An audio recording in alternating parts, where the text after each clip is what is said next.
Warning, spoilers.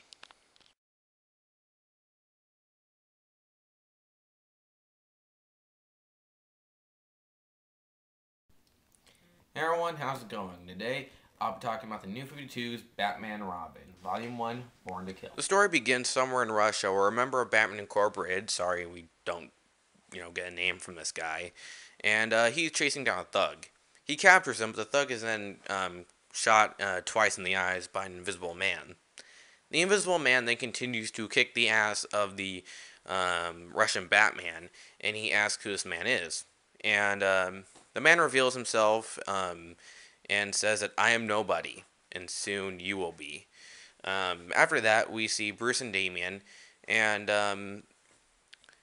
Bruce has decided that he is no longer going to honor his parents on the day that they died, but the day they got married. Um, which probably happened after Bruce got that letter from his dad from that alternate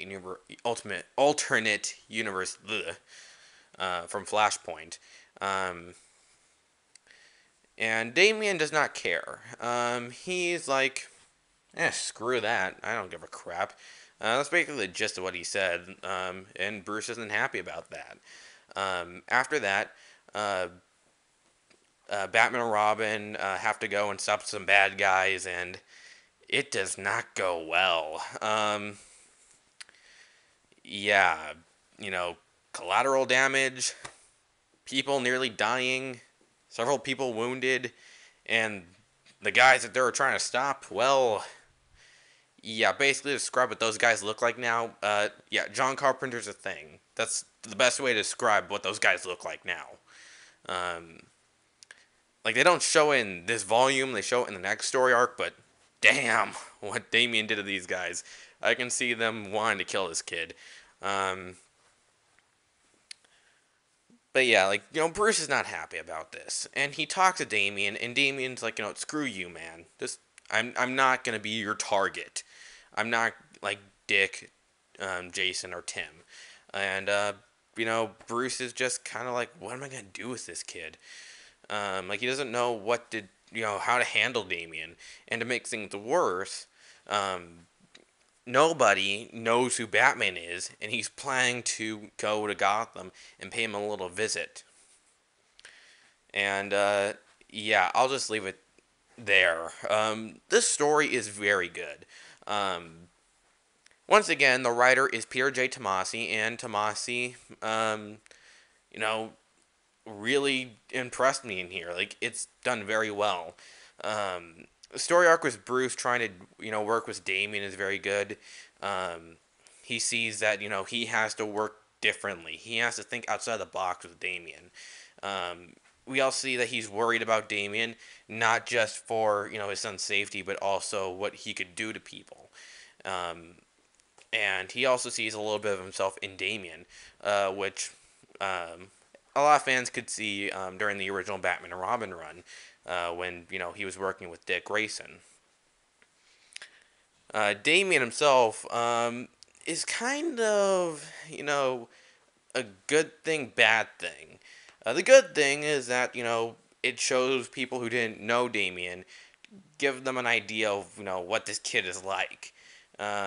The bad part is that since this is a reboot, a lot of stories with Damien of when he was growing more as a character have been cut out, like the storyline with Scarlet, or the stories in the Streets of Gotham stories. In fact, I think a lot of stories in Streets of Gotham have been cut out, which really sucks. I like those. Luckily, they kept the stuff in Detective Comics and you know with the whole stuff in Batgirl, but. Whatever, I'm off topic. The point is, Damien, good thing, bad thing. Nobody is really good. He was a really interesting villain. Um, he's basically kind of represents what Damien could become, and we get like a really interesting revelation with Damien in the end. Kind of give him the idea of why he doesn't want to kill personally, which I think was very good.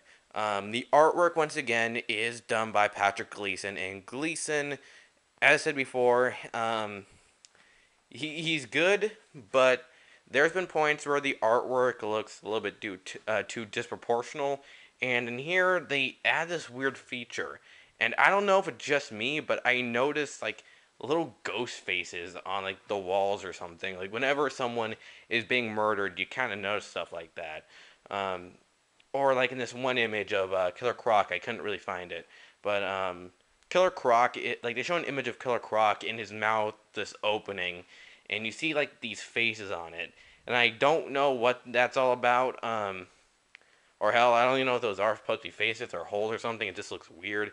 I guess it's supposed to imply that if they are faces, that those are people that he ate, but I don't know. It just doesn't work with me. But hell, it's freaking Batman and Robin. They have to have faces involved in this story somehow. Um, I mean, we have Professor Pig, we had Flamingo, we had freaking like I guess you can count um, the absence since she got shot in the face. Like it's always faces with Batman and Robin, but um, the point is the artwork's okay. The one problem I really have though is nobody and how he died. I just really hate that they killed him off. In fact, I've been reading several other stories. Like I read the Terminus story, and I read the Court of Owls tie-in, and for some reason, like they always kill off the villain. And I don't get it. Like I really hate that they do this. I mean, I guess like if they couldn't think of anything else to do with them, I can understand. But there's a lot of stories you can do with nobody. Um, like like what he can do is just would just be really interesting. But you know, I'm not the writer. Um, if you're a fan of Batman and Robin, I say check the story out. It is very good.